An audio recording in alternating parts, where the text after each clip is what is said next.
Welcome to Learning Chemistry with S.K. Verma. Dear students, BSc second year inorganic chemistry में हम लोग नई unit start करने जा रहे हैं and that is chemistry of transition elements. इसमें सबसे पहले हम लोग फर्स्ट ट्रांजिशन सीरीज है 3D ट्रांजिशन सीरीज, इसे सीखने वाले हैं। 3D ट्रांजिशन सीरीज के एलिमेंट्स की प्रॉपर्टीज, उनकी वो कौन कौन से कंपाउंड्स बनाते हैं, उनकी प्रॉपर्टीज क्या होती हैं, इनको डिटेल में हम लोग डिस्कस करने वाले हैं। तो चलिए शुरू करते हैं chemistry of transition elements with the 3D series. तो इसमें हम लोग डी ब्लॉक एलिमेंट्स के बारे में पढ़ेंगे और डी ब्लॉक एलिमेंट्स की सबसे पहले पोजीशन डिस्कस करते हैं। डी ब्लॉक एलिमेंट्स की पोजीशन क्या होती है? हम लोग जानते हैं पेरियोडिक टेबल में ग्रुप 1 और 2 एस ब्लॉक होते हैं और इसी तरह से ग्रुप 13 से लेकर के 18 तक पी ब्लॉक के एलिमेंट्स होते हैं। ग्रुप नंबर 3 टू 12 यह होते हैं डी ब्लॉक के एलिमेंट्स।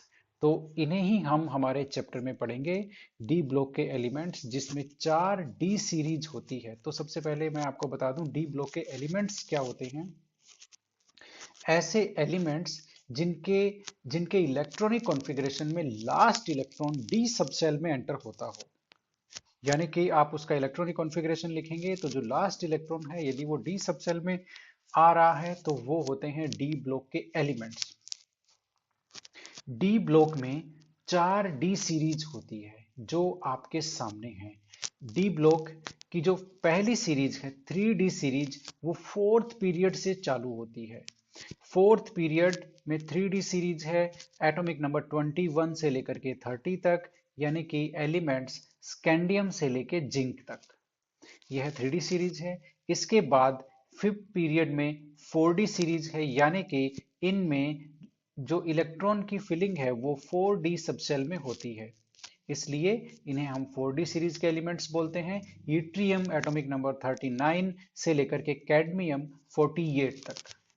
इसी तरह से पीरियड नंबर 6 में फिफ्थ डी में इलेक्ट्रॉन्स फिल होते हैं। इन डी ब्लॉक के मेंबर्स को, इस पूरी सीरीज को हम लोग बोलते हैं 5D सीरीज, और ये होते हैं लेंथेनम से लेकर के Hg तक। यहां पर मैं आपको बता दूं लेंथेनम के बाद में 14 एलिमेंट्स आते हैं जिन्हें हम लेंथेनॉइड्स कहते हैं। तो यहां पर वो इंक्लूडेड है एटॉमिक नंबर में, और इन 14 एलिमेंट्स को लेंथेनॉइड कहते हैं और यह एफ ब्लॉक में आते हैं, डी ब्लॉक के मेंबर नहीं है।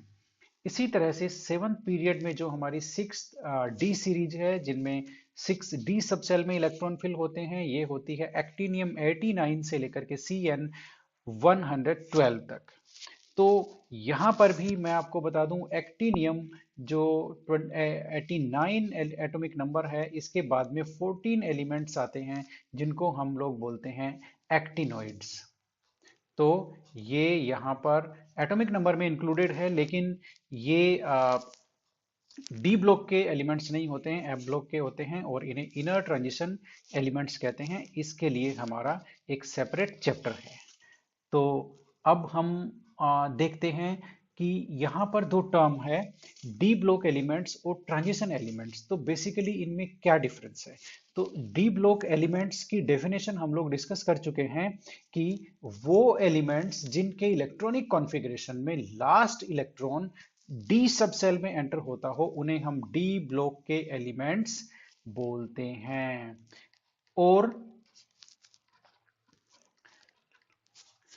तो फिर ट्रांजिशन एलिमेंट क्या होते हैं? बेसिकली डी ब्लॉक के एलिमेंट्स को ट्रांजिशन एलिमेंट भी कहते हैं, लेकिन यहां पर डेफिनेशन में थोड़ा सा डिफरेंस है।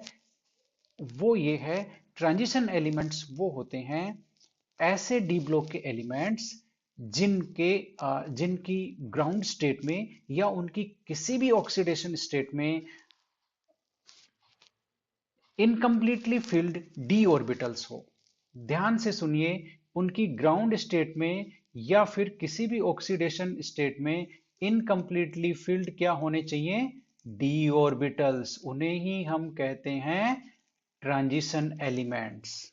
ठीक है, इसका एग्जाम्पल हम अभी लेंगे कि कौन से ट्रांजिशन एलिमेंट होते हैं और कौन से डी ब्लॉक के एलिमेंट होते हैं। तो यहां पर मैं आपको बता दूं, 3D सीरीज का जो लास्ट एलिमेंट है जिंक, 4D सीरीज का कैडमियम और 5D सीरीज का मरकरी, ये तीनों के तीनों डी ब्लॉक के एलिमेंट्स तो हैं, डी ब्लॉक में इंक्लूडेड हैं, लेकिन ये ट्रांजिशन एलिमेंट्स नहीं है, क्योंकि इनकी किसी भी ऑक्सीडेशन स्टेट में या इनमें इनकी ग्राउंड स्टेट में डी ऑर्बिटल फुल्ली फिल्ड है, वो इनकम्प्लीटली फिल्ड नहीं है।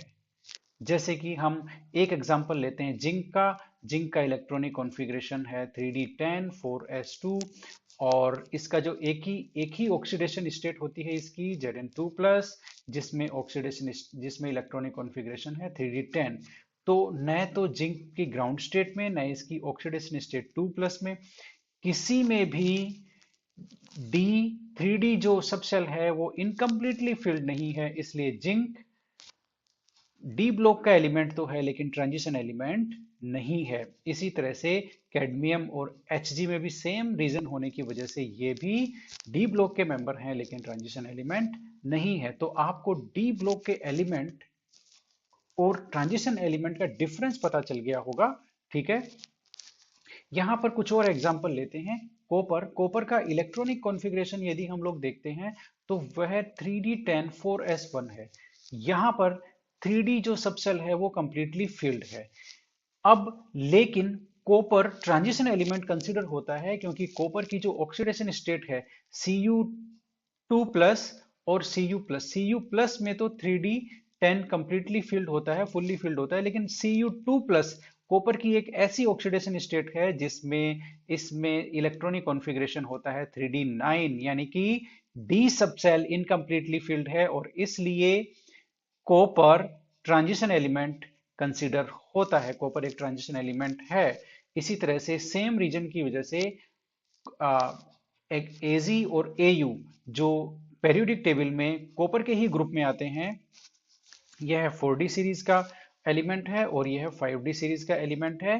तो ये भी सेम रीजन की वजह से ट्रांजिशन एलिमेंट कंसीडर किए जाते हैं। इनकी जो ऑक्सीडेशन स्टेट है, एक ऐसी ऑक्सीडेशन स्टेट है 2+ वाली जिनमें डी ऑर्बिटल, डी सबशेल है वो इनकम्प्लीटली फिल्ड है। तो यहां पर आपको क्लियरली पता चल गया होगा कि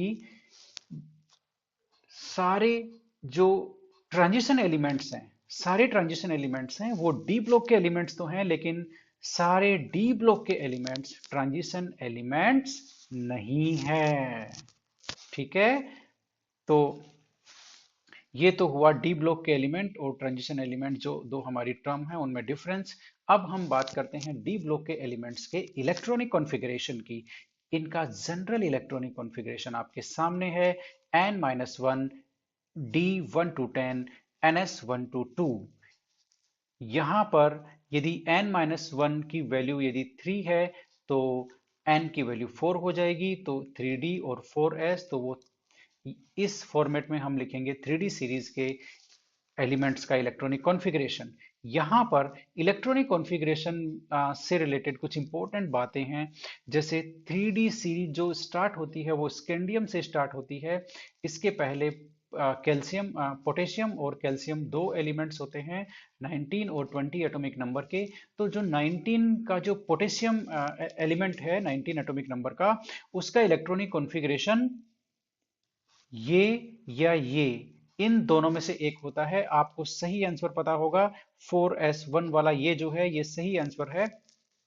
यहां पर मैं ये कहना चाहता हूं कि 3p के बाद में 3p के बाद में 3d में इलेक्ट्रॉन नहीं जाता, 4s में इलेक्ट्रॉन जाता है। इसका रीजन ये है कि 4s की एनर्जी 3d से कम होती है और उसके बाद आता है 4p, यानी कि इलेक्ट्रॉन फिलिंग का ये ऑर्डर है, पहले 4s फिल होगा, फिर 3d फिल होगा, फिर 4p फिल होगा। इसलिए पोटेशियम में इलेक्ट्रॉन 4s में जाएगा न कि 3d में। तो 3d में इलेक्ट्रॉन कब जाएगा, पहले 4s कंप्लीटली फिल होगा, यानी कि कैल्शियम का इलेक्ट्रॉनिक कॉन्फ़िगरेशन हो गया 4s2, और उसके बाद में स्कैंडियम में 3d में पहला इलेक्ट्रॉन जाएगा। तो ऐसा इसलिए है, इसीलिए 3D जो सीरीज है वो फोर्थ पीरियड से स्टार्ट होती है, क्योंकि 4s में इलेक्ट्रॉन फिलिंग होने के बाद में 3D में जाता है, इसलिए फोर्थ पीरियड से 3D स्टार्ट होता है।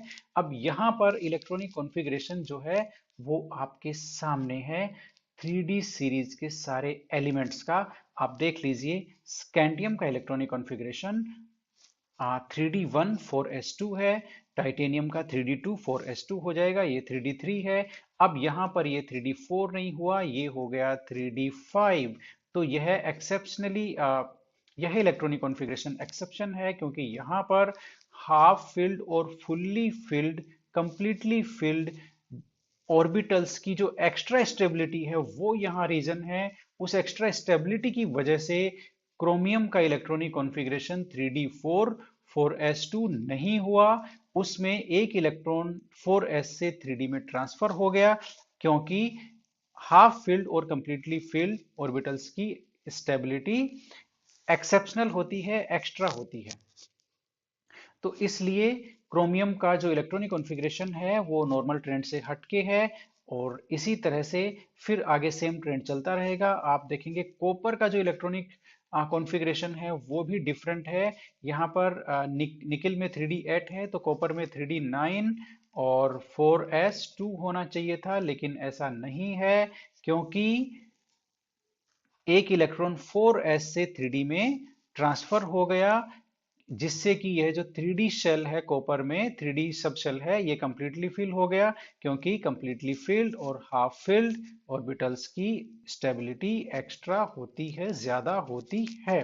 तो इस तरह से आपने देखा कि ये जो दो क्रोमियम और कॉपर, इस इन दोनों एलिमेंट्स के इलेक्ट्रॉनिक कॉन्फ़िगरेशन डिफरेंट हैं, नॉर्मल ट्रेंड से डिफरेंट हैं। इसका रीजन यही है कि हाफ फील्ड और फुल्ली फील्ड ऑर्बिटल्स की स्टेबिलिटी ज्यादा होती है, और यहाँ पर 3D और 4s ऑर्बिटल में एनर्जी का जो डिफरेंस है, एनर्जी डिफरेंस है वो बहुत कम है, एनर्जी गैप बहुत कम है, इसलिए यहाँ पर 4s से 3D में इलेक्ट्रॉन ट्रांसफर इजीली हो जाता है।